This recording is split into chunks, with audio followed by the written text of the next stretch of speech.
sports world, but he just is the rare person who everybody loves. Anyway, and I'm going to run my conversation with him as a podcast sometime in August and give John a week off sometime in August when things are slow.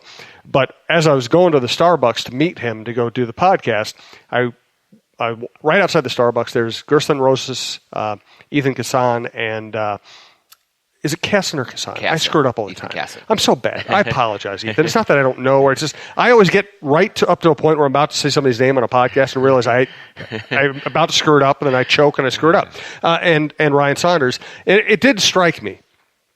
Here are the three guys. There were no security guards. There was no media handler. They're just standing outside of Starbucks talking. I walked up and shook their hands, said hello to them.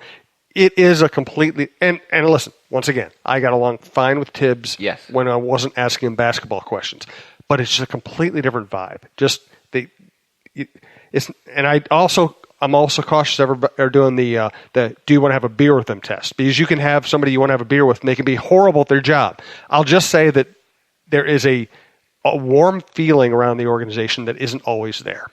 Yeah, I think that's absolutely fair. They're just I think they get dinged a little bit for saying alignment and connectivity and things like that, and sort of the buzzwords of the day. But they were lacking, and it was needed, and especially in an organization that is fighting an uphill battle every day in the marketplace like the Timberwolves are.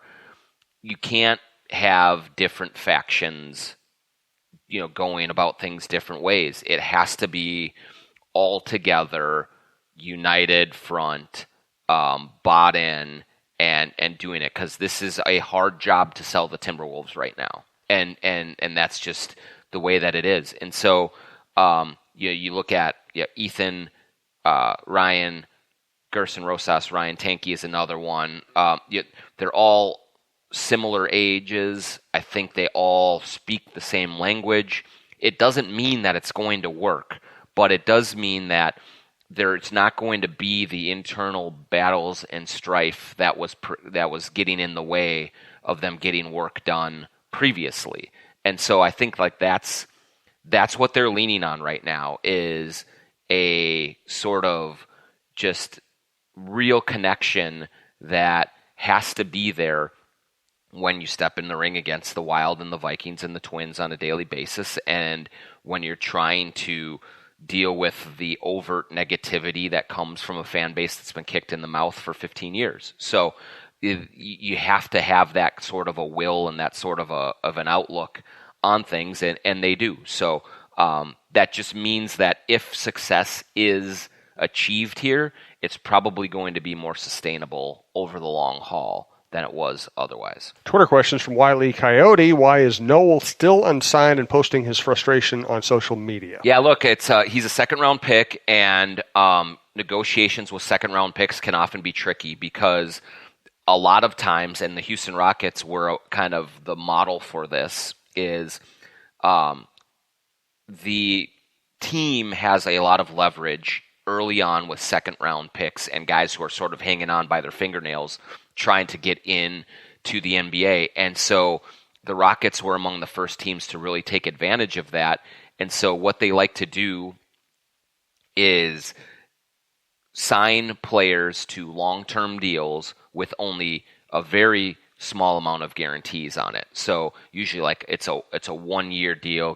First year is guaranteed, and then you have team options for like 2, 3, and 4 on the season. That's what Naz Reid just signed with the Wolves after a strong summer league. So and the players have two choices. One, a lot of times, is to take that deal and know that it's going to be a little bit tough to get out of if you really outperform it, or don't take the deal and then go the G League Euro kind of route that makes it very difficult to kind of get noticed. And these guys all want to play in the NBA, and so I think that's what's going on right now, is just that there is back and forth going on about the terms of the deal and whether or not the Wolves can get exactly what they want from their terms, or if they're going to give back a little bit to what a second-round pick wants. to feel good about, and it can get heated. It can get it can get tense, and I mean, certainly the Wolves aren't the only team that does this. There's plenty of teams that do. Philadelphia, Houston, a lot of teams try to get this because it's in the advantage of the team to try and ink a player to a deal like that. And so, yeah, I think they're just going through that right now. Now, because Noel was at the introductory press conference last week with Naz Reid and Jarrett Culver, there's a feeling that it's going to get done eventually, that that this is just part of the process. But right now, it's a little bit tense. From Timberwolves France, with Beal probably refusing an extension, could he become a target for the Wolves? Well, I mean, we talked earlier about Towns and the next star to move. I think Bradley Beal is certainly one that is being watched even closer by most teams for his availability. Right now, the Wizards are saying, look, we're not trading him. They have really involved him in decision-making process. He was in the draft room on draft night, so they want him to be their franchise player. But there is a scenario, certainly over the next year or so, where it looks like they're going to have to go full-on rebuild. They have a new GM.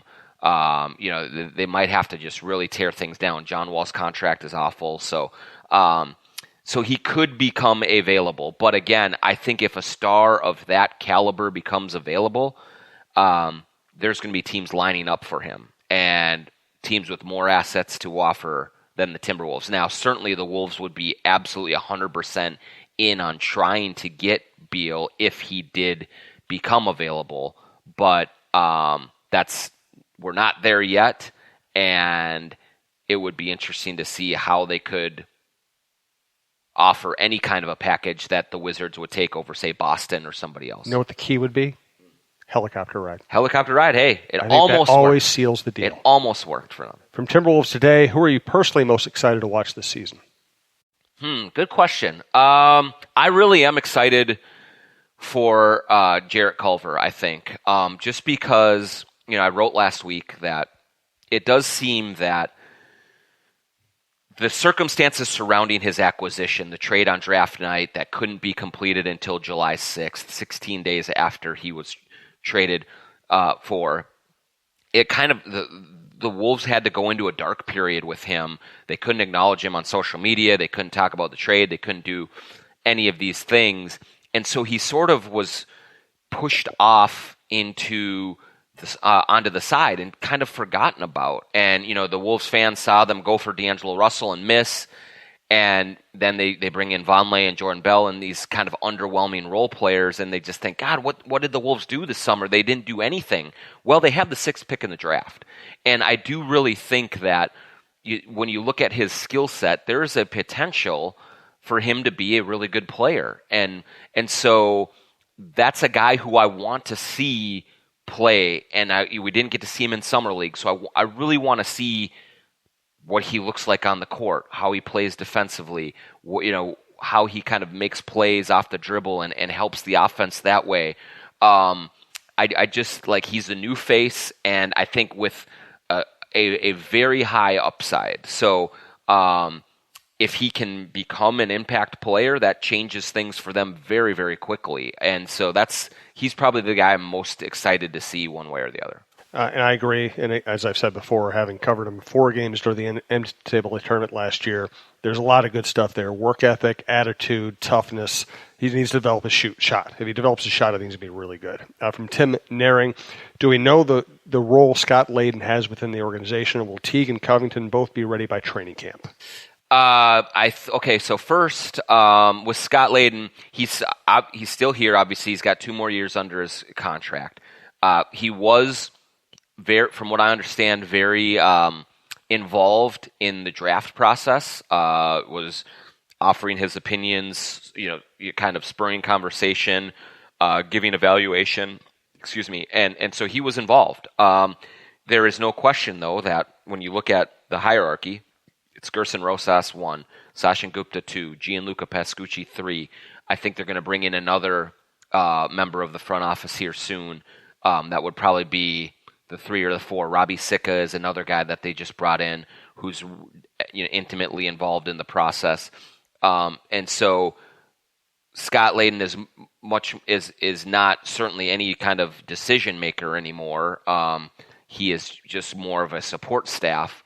But one thing that Gerson Rosas has said over and over is that he does want it to be a democracy in there as much as it can be in terms of the information gathering process of scouting, of development and research, and then at the end they make a decision together, and if he has to break a tie, he breaks a tie. But so I think like it's not going to be like he's completely marginalized. Everyone's input is going to be valued in what they do, but certainly when you look at him being the GM last year and having a major say in things for the last 3 years before that, that is no longer the case. Patrick Anderson asked about Noel's contract. I think we covered that. From Justin Caesar, wears pants sometimes. I don't know what that means.